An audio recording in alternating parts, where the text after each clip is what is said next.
Welcome to Dice Conversations, an ongoing series of talks and panels hosted by the Academy of Interactive Arts and Sciences. If you're a member of the Academy, don't forget to sign up to participate in one of the networking roundtables that follow the launch of each conversation. If you're not a member, you should be. Be sure to check out the member area of our website, interactive.org, for more information. In the meantime, thanks for watching. Hi, everyone. My name is Ryan Schneider. I'm the head of franchise strategy and studio relations at Insomniac Games. And with me is technical game designer Jordan Rapp from Respawn Entertainment. And we are thrilled to be here to talk about leadership through the lens of endurance sports. Both Jordan and I are passionate triathletes. I'm an endurance sports coach as well. And we've learned a lot over the years about through training and principles we've learned there and how we can apply that to the world of game development. And that's what today's talk is all about. So we're really excited about that. Looking forward to just jumping right in. I will kick things off by just throwing things over to Jordan and talking about, how we met and a little bit about your racing background, which is really compelling. And your journey in general is phenomenal. Yeah, interestingly, we met sort of trying to bring this type of conversation in the other direction, right? So we met initially as we were both writing for a print publication called Lava Magazine. And the idea was like, how can you take lessons of gaming and apply them to endurance sport? I think it was like Mind Games, I think was the name of your column. That was my column, that's correct. Yeah, and then I wrote, I think it changed names a bunch of times, but it was basically on technical approaches for sort of bringing engineering philosophy to triathlon. And so it's sort of funny to be doing this same talk, but in the opposite direction, right? Like, how are we taking stuff that we learned from triathlon now and applying it to sort of technical pursuits in game development? At the time that I was writing for Lava, I was also racing professionally full-time. So I was a full-time professional from 2005 till 2017. I spent most of that time racing the IRONMAN distance, which is, for those that don't know, is a 2.4 mile swim, 112-mile bike ride, and a 26.2-mile marathon run. So I don't know, I've done, I got to that point where I've done enough that I lost track. It's like 20-something Ironmans I did.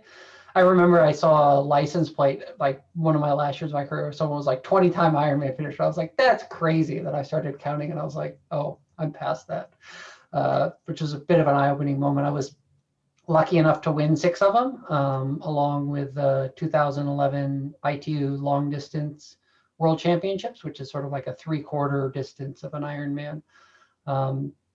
Yeah, it was not a career that I expected to have. And I think the fact that it led to becoming a full-time now game developer makes absolutely no sense and also makes perfect sense. So I was a mechanical engineer and a rower in college, and then was just looking to stay active afterwards and, keep sort of fit. And someone said, you should try triathlon. And I knew a little bit about triathlon. Some other rowers had done it and, sort of seemed to have a bit of a knack for it. And a bunch of folks were like, you're pretty good. You should maybe think about being pro. And they had no idea what that meant. And I had no idea what that meant. And by the time I realized what a terrible idea it was no longer a terrible idea, and ended up having a pretty good career out of it. I think the interesting thing about it is that, I think during that time, I was always a little bit curious about what I would do next. And I think, meeting folks at Respawn, I've often said I didn't realize, even though I played video games all my life, I never sort of realized that like it was someone's job until now it's my job. And I don't really know why, right? I think, I grew up, I went to college during the .com boom, right? And the idea that you could make a living making a website selling pet stuff made perfect sense. But, thousands of hours in the Diablo franchise, right? And I never sort of realized like, oh yeah, someone makes this. Mm-hmm. And I think I'm thrilled to now be a part of that. I came to game development in 2017 through this sort of interesting bridge company called Zwift, which is a cycling and fitness MMO. Some people think it's a fitness platform. Some people think it's a video game. I don't really think it's super important. which of those two buckets it falls into. I think it's both. But I think it was an interesting way to sort of segue out of triathlon and into game development. I think never knew where I'd end up, but now having ended up in games, I can't imagine leaving to do anything else. Like, I think now realizing that not only do people make games for a living, but it's a pretty awesome job. I'm excited now to do this for, I think the rest of my life. That's pretty cool. It's a pretty great story. The guy who just kind of falls into triathlon and becomes a professional triathlete, and then falls into game development to a lesser extent, and then ends up working on one of the more influential and important games in our industry right now. I want to back up for just a minute and just, let's set the scene a little bit for people who don't really know what triathlon is and might actually be slightly intimidated that triathlon is a 2.4-mile swim and triathlon is a 112-mile bike ride and then a marathon. That's like the extreme ultra version of it, even though there's even longer distances. But like, let's maybe walk it back to like, what are some of the other distances as well? And like, what is it specifically that you and I love about triathlon? I'll let you go first. Yeah, I think the interesting thing, right, is that triathlon has now become any combination of really swim, bike, and run, and it's generally done in that order. Although that is a relatively recent kind of phenomenon. That early days of triathlon, the order was really anything, right? It was just, as long as it involved swimming, biking, and running, you could call it a triathlon. And I think now, largely because of the dominance of Ironman, sort of the other variations of that have gone away. But it could really be anything. I think, one of the things that has been great to see has been, I think, through before the pandemic, but even a little bit since then, I think, is people making more of just, like a race is sort of whatever it can be.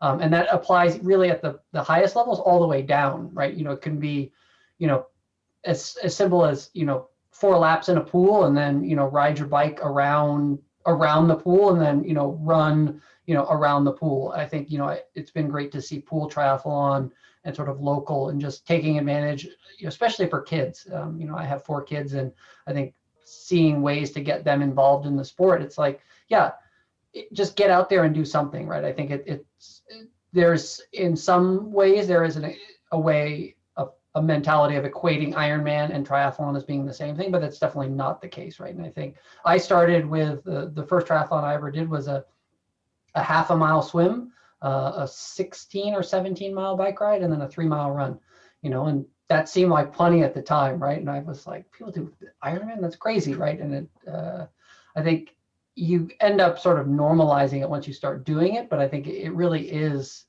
quite extraordinary. But I think it's great that there is such a gamut, right? And I think that no one should feel that like they're a lesser triathlete because they only do, something like what's called a sprint race, right? Which would be a race like the one that I first did, or something like an Olympic distance, which is about double the sprint. So it's typically about a mile swim, a 25-mile bike, and then a 6-mile run. I think, I'm a big believer, and I think it's been awesome. The best part of the pandemic, and there hasn't been a lot of bright spots, but I think one of the real bright spots has been that cycling has just boomed in endurance sports, right? People are getting out, they're discovering running, they're discovering cycling, pools.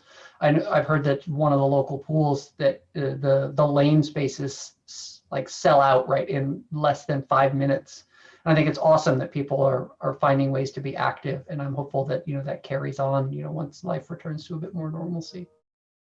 Yeah, I agree with all that. And I know for me, I actually started, my first triathlon was a sprint distance as well. And I took the very traditional route of, I'll start with, I've been with Insomniac Games for 17 years in a variety of different leadership roles. And when I first started, I really enjoyed, well, I'll just be straight about it because I think game developers can relate. Like, I really enjoyed the kitchen. I enjoyed the kitchen and all the snacks. And I enjoyed them a little bit too much. And it got to a point where I needed to do something about that. So I did. And it started with a 5K run. And I thought, that was fun and exhausting and difficult. And I'm getting into better shape, and I appreciate that. Let's see what a 10K is about. Then let's try a half marathon. Let's try a full marathon. somewhere in there was a, man, swim, bike, run sounds a lot more fun than just running, even though there's nothing wrong with being, dedicated to one sport. It just, for me, and we can get into this, one of the reasons why I think it may appeal to other game developers is the multidisciplinary facet of it was exciting to me. So, I started with the sprint, triathlon, went to an Olympic distance or an international distance that you mentioned before, the 25 mile bike and 10K run after a near 1 mile swim. You do the half iron distance, and then the full. So it's been a gradual progression over time. And just to put a cap on it, like what I personally love about it is it's the visceral challenge. Like I love finding the absolute limit that I can handle mentally and physically, and how I'm going to be able to push past and through that while maintaining the level of performance that would keep me satisfied, where I know I've left it all out on the race course, and I'm being mindful during training every day. Like every day is an opportunity to get better, to be a little bit more ready and prepared for race day. So that's what I love about it. Yeah, I think it's interesting, like some of the thoughts that come to you, that I think the multi-sport aspect of triathlon is definitely was something that appealed to me. Like I came from rowing as a single sport athlete, and I think rowing is especially challenging in the sense that like you need a very specific type of body of water, right? And accessibility in these, sort of huge, very expensive boats that are hard to store and all of that. And this idea that you could sort of, juggle your training, like, yeah, I mean, if you have access to a great pool, you can swim a lot more, and right, if you have access to great riding, you can ride a lot more, and it's funny, I wouldn't have thought of it at the time, but I think now, right, you can sort of, there's a little bit of like an RPG type of element, right? Like I will today, play triathlon in the role of cyclist, right? And I think you do end up having those sort of personas, and I think it's interesting. Like one of the things that I think I struggled with was, like, I think I certainly had a persona that was the right thing for me. Like I tended to do well at very, very slow, kind of challenging, like grueling courses that were harder, and in races that were very hot. Like, and I think there were big races that like I aspired to do well at that didn't really suit me. And I sort of tried to change who I was, and that ended up not working out all that well. And I think near the end of my career, I was sort of able to bring myself back around and be like, yeah, these are the races that suit me. And I think it's a little bit like, right, if you're a mage, like you just got to be a mage, right? And you got to be okay with the fact that you win by casting spells, and don't try and turn yourself into a barbarian, right? And I think it's in that way, gameplay in the same way is a great sort of analogy, in that you want to, I think, make games feel good for players. Like you want to provide some structure, but you still want to let people play games the way they want to play them, right? Like you want to steer them in a certain direction. But I think the best games, one of the things that I love about working on Apex Legends, and one of the things that really drew me to that, is that it supports a bunch of different play styles, right? Like you can be kind of like a W key, like full bore, you can be a bit more defensive. And I think, the lessons that I learned from triathlon, like sort of finding my niche and then trying to leave it and not having success and then coming back to it, I think gave me a lot of empathy in that way, from a development standpoint of like, yeah, build systems allow like players who play in a different way to play the way that they want to play. That makes a lot of sense. I know, we're kind of segueing here into like the key parallels, between game development and endurance sports. And I found so many that I'm sure I'll miss way more than I can cite here. But like one that you're making me think of immediately is just the idea of working the problem, especially the longer distance you go during the course of a race. And obviously there are parallels here to, making a game, that you need to be consistently thinking about what can you control and what's out of your control relative to that, and consistently working the problem. Because the problem, whatever it is, like in race terms, it's, nutrition or heat or cold or wind, competition, where are you in the pack, when's the next aid station? If there's, if you're facing a mechanical challenge, you're constantly have to be thinking about these things in order to, level up is too trite of a word, but in order to at least get to the finish line in the way you were intending. So that's another aspect of, endurance sports that really appeals to me that I've been able to take into the world of game development.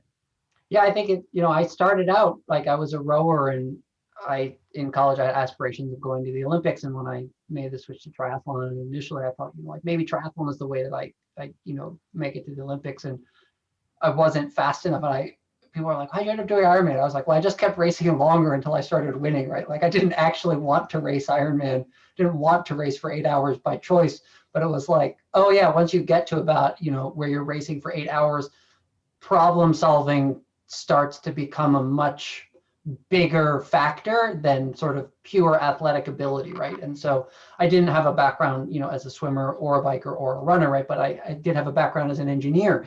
And I think at Ironman, right, the problem solving became such an overwhelming part of success or failure in a way that it just wasn't at shorter distances. And so, yeah, I ended up at Ironman, right, because that was the minimum sort of time threshold. And I would say to people, right, like a race that's less than 6 hours just doesn't emphasize problem solving enough for me to win. And so that's why I ended up sort of definitely racing, two of us. Yeah. Racing more than 6 hours, right? It's not because I think racing that long is fun, although, you come to enjoy it. And I think, there's a lot of interesting parallels, right? I think like as games have become bigger and more complicated, I think the gaming industry, right, has sort of a little bit been dragged against its will into kind of live services gaming. But I think when you think about the scope of some games, right, like I think the Destiny team said recently that they were going to sort of pull some parts out of the executable for managing, because like I think the game there's like 150 gigs, and they were like, yeah, if we have to pull some stuff out, right, so that we aren't like over 200 gigs. And you think that's crazy, but I think you could never probably build a game in that way if you were like, okay, this has to be the gold master, right, like 200 gigs of content, right? Like you can only build that over time.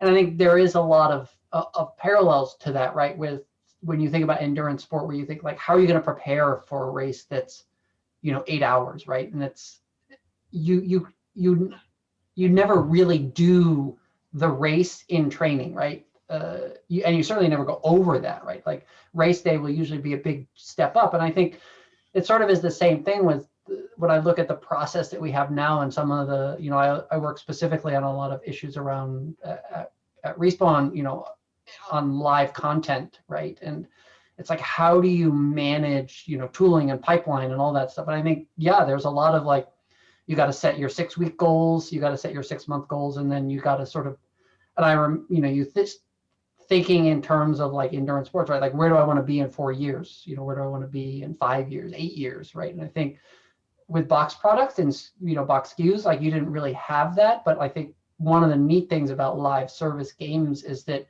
you have that ability to project, like, where is this game going to be in, 10 years? Or, I mean, I think, look at League of Legends, right? Probably the most successful live services game, right? I mean, I think they're entering their 12th season, which is crazy, right? I mean, I think of that as that's 3 Olympic quadrennials, right? That's a lot of planning. Yeah. Well, and I want to go back to, the planning part of multi-sport in game development. Like one thing that I know that like either as a coach or leader at Insomniac, and then the athletes that I coach, the mental side of preparation, and this is something obviously, you touched on with the magazine articles that I would write, the mental side of preparation in anything you do is so critical. Like you can either prepare to succeed for your proverbial or literal race, or you can be busy thinking about all the ways you're going to fail. And I assure you, if you're planning, that's a self-fulfilling prophecy. If you're doing the latter and you're thinking about all the different ways you're going to fail, like you're going to achieve one of those. But conversely, if you're thinking about all the ways you can succeed and train for those scenarios and train through the dark patches, how are you going to handle in race terms, a mechanical issue, or if your nutrition strategy goes awry, or the person you're racing against overtakes you earlier in the race than you thought.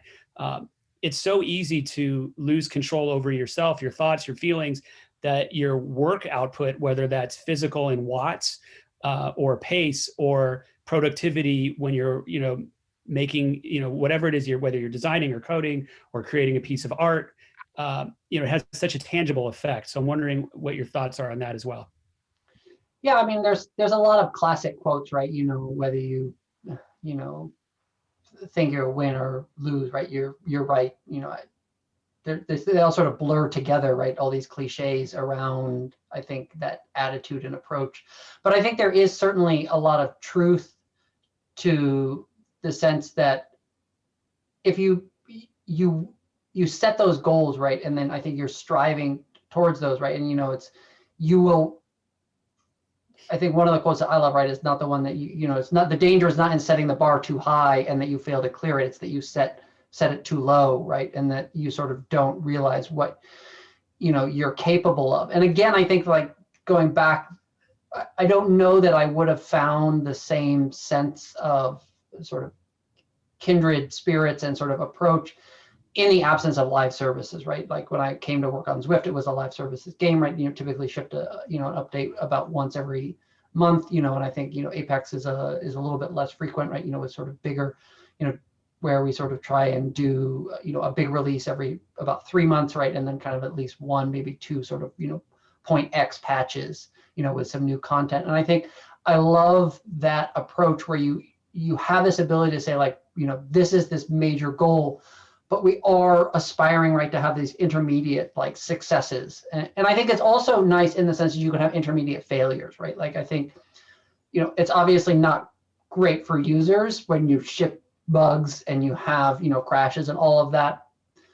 But I think the ability, right, to sort of ship a game and then to correct it is also hugely beneficial in the sense that I think you're able to take risks in ways that you wouldn't if you were sort of limited in the sense of a SKU, right? And I think, it's in the same way that, when I was racing full time, right, like I would typically race 10, somewhere between 8 and 12 times a year, right? And I was never going to be able to be at my very best for all of those races, right? I would try and pick, like, kind of like, okay, like, these are my major milestone races, right? Like, these are kind of training races. These are sort of like somewhere in between.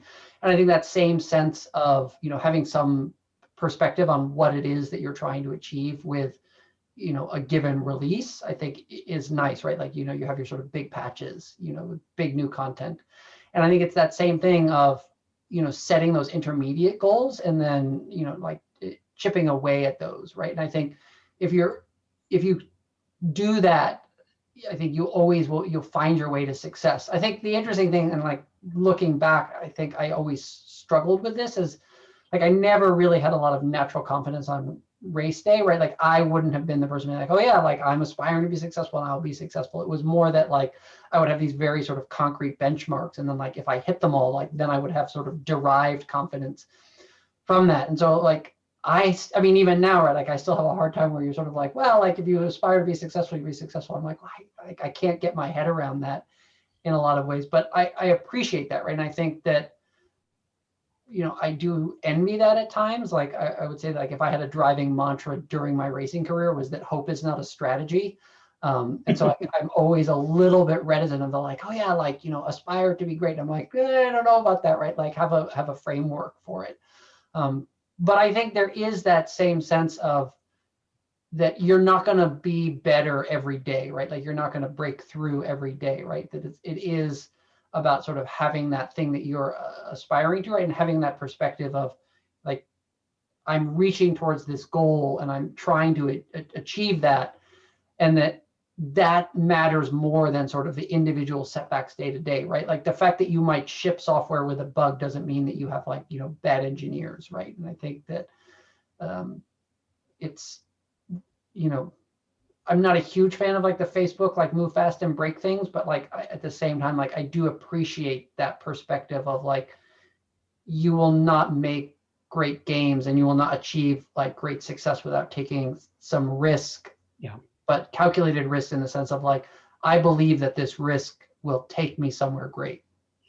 So I want to break that down a little bit. Obviously, we, and especially in a live ops environment, you're constantly updating the game. You're constantly engaging with fans. Like, there's feedback is inherent to success in a game like Apex, or, it's still is equally important for a game, like, Marvel's Spider-Man, or, our more recent, Miles Morales release. What I think is critical is pulling out the learnings from those failings. And, we've learned this, both as athletes and as coaches, is like interacting with somebody who is asking the right questions about, okay, we failed here, we didn't hit the pace or whatever it was, or we missed this milestone, or this came out, as unintended in a negative way. What did you learn from it? Like, sometimes it's the most simple questions that elicit the best responses, that yield those breakthrough results that we're looking for, because it is a slog, training every day, developing every day. Like, there's zen in the monotony of it, but also it can be grating at times too. So I'm wondering, if you've noticed similar parallels to, understanding the why behind what you're doing and how important that is for success, both in sport and in game development. Yeah, I think one thing that's interesting is there's definitely, I think, coming out of Silicon Valley more than in game development. And I think the thing that out of Silicon Valley, right, is a sense of like, oh, there's no such thing as like, failure, right? Like, you either win or you learn. And I'm like, that's BS, right? Like, that's not, like, sometimes you actually do just mess up, right? Like, you just failed, right? And I think games seem more like that, in the sense that, like, yeah, like, some games are just flops, right? And some games, like, are just bad, and some, games are wins, and right, and like, in some cases the lesson is simply that, like, that just wasn't a good idea, right? And I think that I don't love the idea that, like, everything is like a learning experience from the standpoint of like, oh, there's something positive to be taken away from it, right? Like, I think, yeah, sure, it's a learning experience, right? Like, sometimes the learning is, don't do that, and I think being objective in that way, right? I think you can definitely fool yourself, right? Like, I think there were times when I got into that a little bit too much as an athlete, right? Where it's like, oh, like this is good feedback, right? Like, whereas it's like, I should have just been like, no, like, that just wasn't a race I should have done, right? Like, that just wasn't, like, I should never have started.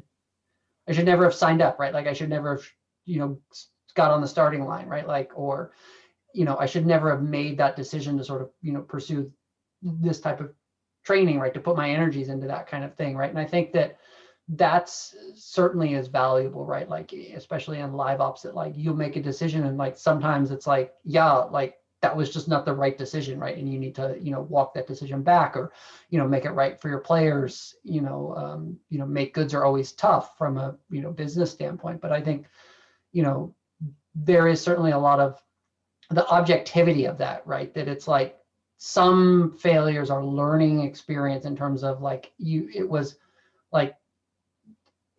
not a bad idea, right? But it did, I think one of the things as an athlete, right? Like, I was not a great swimmer, and especially at the elite level, right? Swimming is hugely impactful in terms of, because it positions you, at the start of the race, right?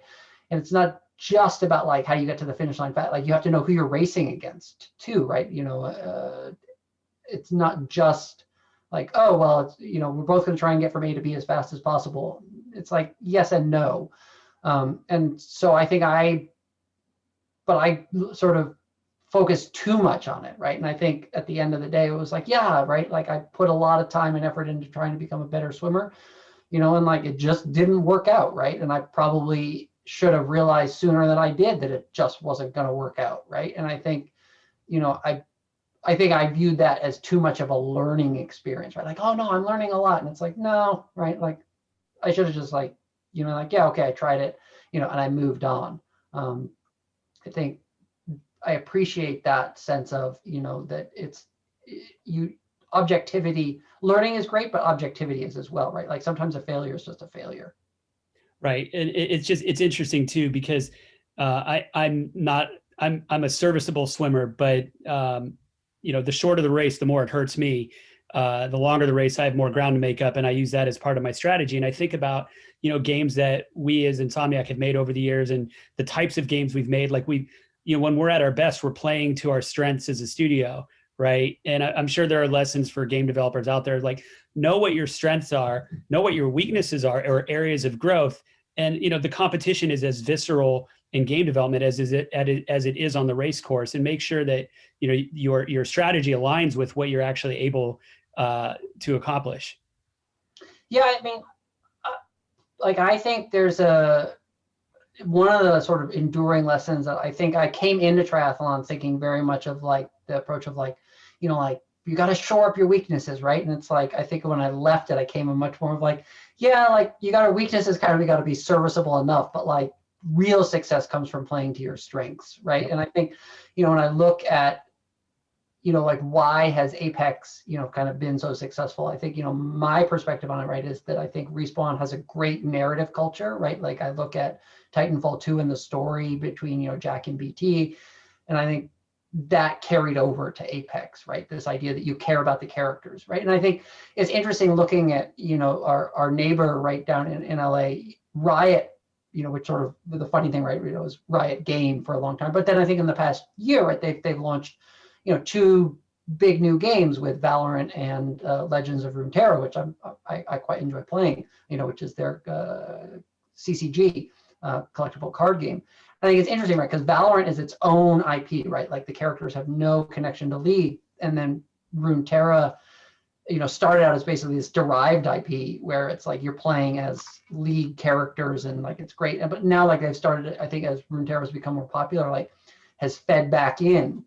And I think it's interesting where like I don't know enough about the numbers, right? And I'm certainly biased by like I play Runeterra, but I don't play Valorant. But I think, to me, Riot's strength is largely in its narrative, right? Like I think I look at the narrative around the League characters and I'm like so inspired by that. And it's like you wonder, could they have made like an FPS derived from that same IP? Would it have been a better or worse game, right? But I think it's interesting, and I think seeing obviously the same types of discussions, right, internally, I think Respawn is very much like an FPS studio, but like, is that all you're going to be? I mean, certainly Jedi Fallen Order, right, which is a great game, is not an FPS, and I think, but then the Medal of Honor VR game sort of is, but it's VR, which is then very different, right, in terms of, and I think, yeah, like as a studio, right, like when you think, I think this is one thing I saw as an athlete too, right? It's like there's the things that you think are your strengths, and then there's sort of like is the things that maybe actually are your strengths, and you don't always want to admit to that, right? Especially if it's more narrow than you'd like it to be, like, oh, I'm very, right? Like I think I realized at the end, it's like, no, like there's this very sort of small subset of races that I'm really, really good at, and like it's really only that small subset. And I think ultimately like being okay with that, like, yeah, so what, right? Like I'm the best, one of the best in the world at this type of thing. And I think the thing that I think really allowed me to retire, I think in a good place was like, and I'm okay with that, right? Like, which took me a long time to get to. Yeah, it takes some studios, from a game development standpoint, some studios inherently know from their very first game, and others, you're still learning as you go. And it takes 25 years before you realize this is what we're, among the best in the world at, and you ride that out. So it makes a lot of sense. I want to go back to Respawn for a moment. And, you mentioned some of Respawn's strengths, but, maybe another strength is, I recall that, Vince, made a concerted effort to pull back on production a little bit between seasons of Apex from a cultural perspective to give, the team more time to rest. And, that's something I talk about a lot in my own coaching, is that like sometimes the best results you get, arrive from rest. Like your best performances might be because you took a step back to be able to take 3 steps forward. And I'm wondering, if you felt similarly, or if you've heard similar stories throughout Respawn about how taking that extra time was beneficial for you and the studio from a quality perspective and a well-being perspective. Those are big watchwords for us at Insomniac. Yeah, I mean, I'm not personally like real big on like people talk about like work-life balance. So I'm like, I don't like, to me, like work is life. And I think one of the things, when I was racing, I was training 25, 30 hours a week, right? And I slept a lot that comes along with that. But I think, really, like, I was essentially an athlete 24/7, 365, right? Like I what I ate, how much I slept, right? All that stuff mattered. And I think it's the same way in that I think it has to be, I guess, to use a loaded term, like cultural, right? Like you can't sort of take like, oh, we'll take every X day off, right? Like I think it has to be built more. And I think, like we've had some things, like we have pretty regular no meeting Wednesdays is a thing, and some, half day Fridays, and I think, encouraging people to take breaks and all of that. And I think like those types of formal processes are important, right? Like I think I had my best success as a triathlete, like with a very rigid approach to training, right? Like I would essentially do in a week, I would have an easy day, 3 solid days of training, an easy day, and then 2 solid days of training, right? And like I tried to deviate from that, but like I always came back to it, right? Because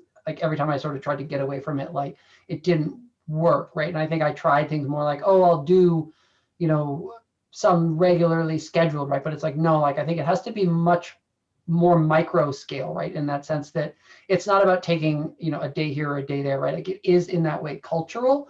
And I think for all the sort of days off and like halftime, I think the thing that has resonated to me the most was like, and I haven't interacted, directly with Vince sort of much at all, right? Like I basically see him on Zoom meetings, sort of pandemic life and all that. But I think one of the things that he said a bunch of times that always resonates with me when I hear it is like, he has this, sort of way of being and saying, right? And he's like, we're making games, people. It's supposed to be fun, right? And it's like, yeah, like I think putting a structure in place that like preserves something that's quite simple in that way, right? Like, and I think, I was lucky to train with an athlete named Simon Whitfield, who is a 2-time Olympic medalist, the first gold medalist in Sydney in sport of triathlon, and then, in a pretty amazing performance 8 years later in Beijing to win a silver medal, like fractions of a second.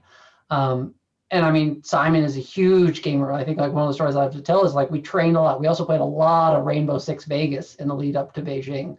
Simon is an avid gamer, and I mean loves game, right? And I think his perspective, I think one of the enduring lessons was like he always wanted training to be sort of fun, not in that way that like, oh, it always should be enjoyable, but that like on a macro scale, right? Like it's always enjoyable. Not that it's not a grind sometimes, but I think at the end of the day, right? Like that you're happy doing it, right? And I think sort of reminds me a lot of that, Vince, of like, we're making games. It's supposed to be fun.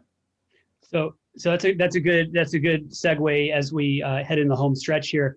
Like sometimes, as fun as we want it to be, and as important it is to always find the fun in everything we do, or at least find the learning. Back to our earlier discussion, like sometimes we face setbacks, like, or in our case, injuries. Like, you experience significant, severe, life-threatening trauma in your life. I'm recovering from double hip surgery right now. I haven't been able to run in a year. What have you learned from setbacks in our sport that you've been able to apply to game development? And I'll share my thoughts on that after you do. Yeah, I mean, it's interesting. Like I was pretty lucky, like, in a 12-year career, I think I was never really injured. Maybe I was like injured once from training, right? Like I think in 2010, I was hit by a car. I hit a car pulled out in front of me, and I hit it and went through the side window and sliced up my neck and all kinds of stuff I don't remember. But basically, thankfully, a passerby, as he says, stuck his hand inside this hole in my neck and pushed down and saved my life until the ambulance arrived. And yeah, I think, I thought I was going to retire then, right? Like I had some success in 2009, kind of broke through, won my first 2 Ironmans, was like, yeah, this is amazing, right? Like I have a career. And then it was like, but do I want to, like, is that worth the risk? Right. And for a while there, I mean, especially when I was in the hospital for almost 3 weeks. The answer was no, I don't think so. Right. Like, I don't think I'm ever going to ride a bike again. I think I'm done. And I remember going and watching a classic race called Wildflower, one of the oldest in the sport. Right. And thinking like, yeah, like I'm not ready to be done. And I think when I talk about it, I say, I wanted to ride my bike more than I was afraid to ride my bike, right? Like it wasn't that I'm still afraid every time I ride, right? But my desire to ride outweighs my fear, right? And I think that's the way that I think, about setbacks. And even the way that I came, to Respawn, like I left a company, where I sort of was, it's like, it's a game about riding bikes and running, right? It's like, I sort of was this ideal fit, right? And I think, to come to work on at a more traditional game studio, working on FPS games, which I'd never really played, like I'm mostly an RPG player. I think it was that same type of, I wanted to do the thing more than I was afraid, right? It wasn't that I wasn't afraid. I think it was the classic cliche quote about, courage, right? Like courage isn't that you aren't afraid, right? It's that you're afraid you do it anyway, right? And I think that's the way that I think about setbacks, right? It's like, it's okay to be afraid, right? Like it's okay to be scared, right? But if you want to do the thing more than you want to be afraid, just go for it. It applies to taking the leap in a career, like you said. It applies to recovery. It has its application for me as well. I'll take it a slightly different direction. Being on the recovery road for as long as I've been, I tore my left hip running with my daughter 1 month into the pandemic. Apparently I was racing on a torn right hip labrum and I didn't even know it. I just thought that came with the territory of, as you'll probably recall, just the near consistent discomfort that we experienced for years of training. What's helped me a lot is applying a model of game development to my recovery. Like when can I experience my proof of concept that I can return to running? Like when's my first my first 5K, let's say, will be the equivalent of my vertical slice, and Kona next year, the World Championships, that's ship date. Like that's the big day, and everything until that point, like whether it's a victory or a success or a lesson learned, I apply it on the long road towards a milestone that I can see and visualize, and I can imagine what that finish line is going to feel like, but it's so far away that I can't get caught up in it. I have to focus on incremental improvement, incremental progress, and accepting that some days are going to be better than others. And that's helped me quite a lot. And then just in general at Insomniac, just constantly seeing the big picture, constantly understanding that it's okay to be nervous about whether it's pitching a new idea or releasing a piece of content or even our game to the world. It's how you deal with that beforehand, how you prepare, how you calm down your lizard brain or your amygdala, rechannel your energy back to that frontal cortex, and execute. Above all else, execute mindfully, and hopefully with that sense of joy that you were talking about earlier. We have just a couple minutes left, Jordan, and I'm gonna ease us out of here by asking you, like, what advice do you have for people who hopefully view this and are intrigued and want to learn more about getting into endurance sports? I think sort of, it's maybe a little bit of a tangent, but I think it's interesting in the sense that I think value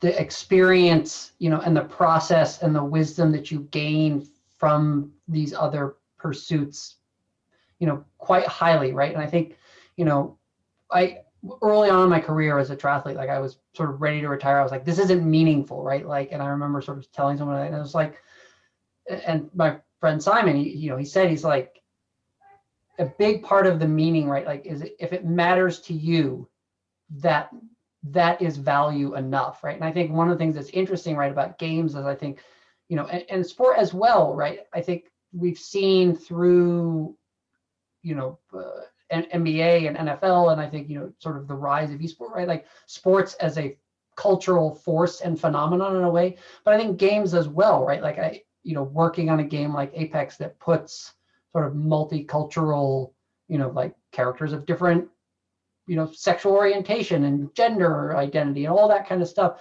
And I think sport in the same way, where you're like, go do this thing because it matters to you, and like make that matter to other people, right? And I think if you go in with the idea that like, I'm going to do this thing because it's important, that weight and importance will derive from that, right? And I think that sort of is like maybe a weird way where you're like, why should I want to go get into endurance sport, right? And I think it's in that same way that like finding something that matters to you and that you're passionate about will then bring that same, I think, import back into other things, right? I think that ultimately, like, I think it was a huge breakthrough for me as an athlete of realizing that like the fact that I cared about this was all that really mattered in terms of why it mattered.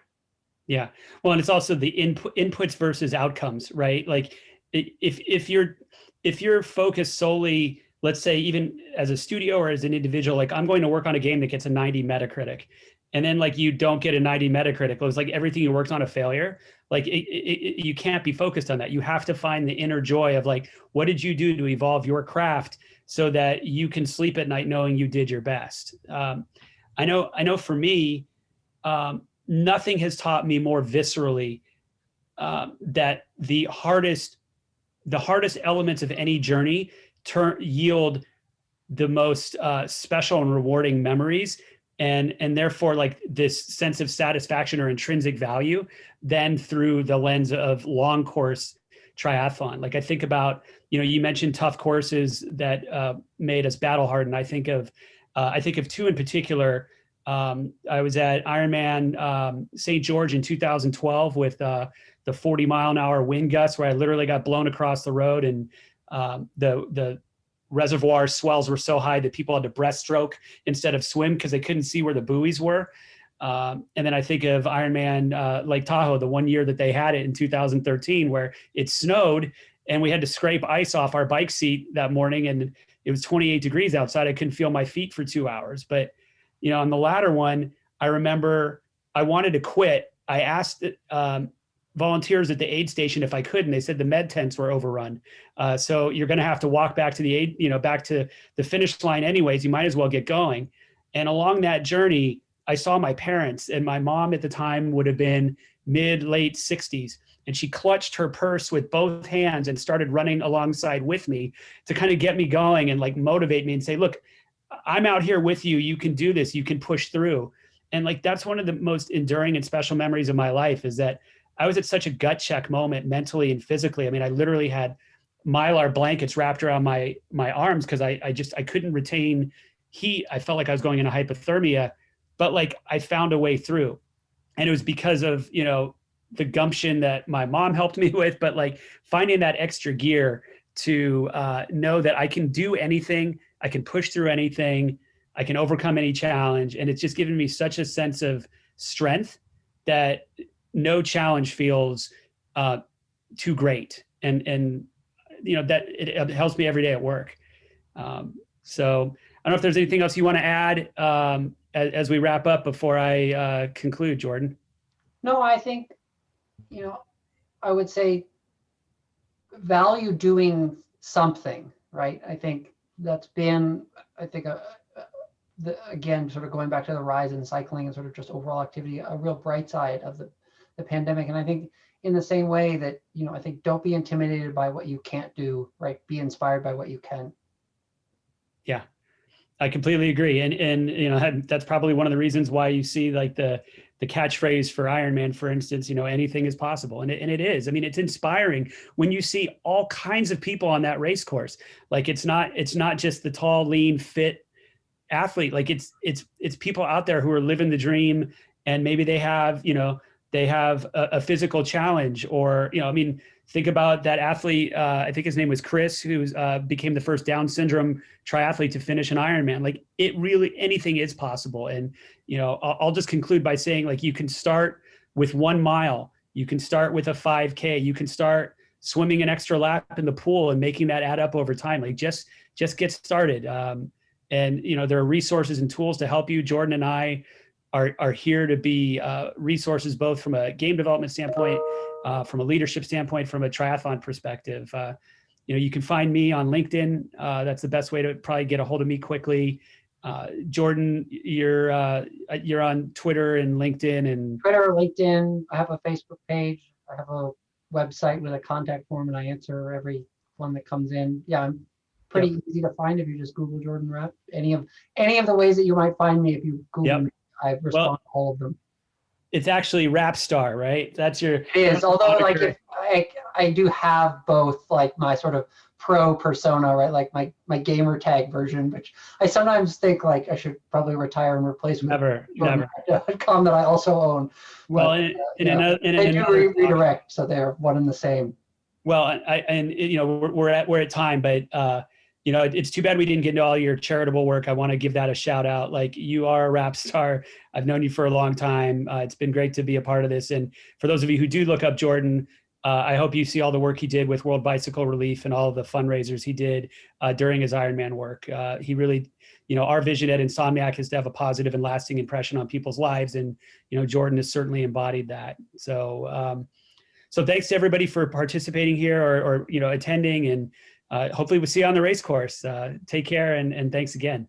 Thanks, everyone.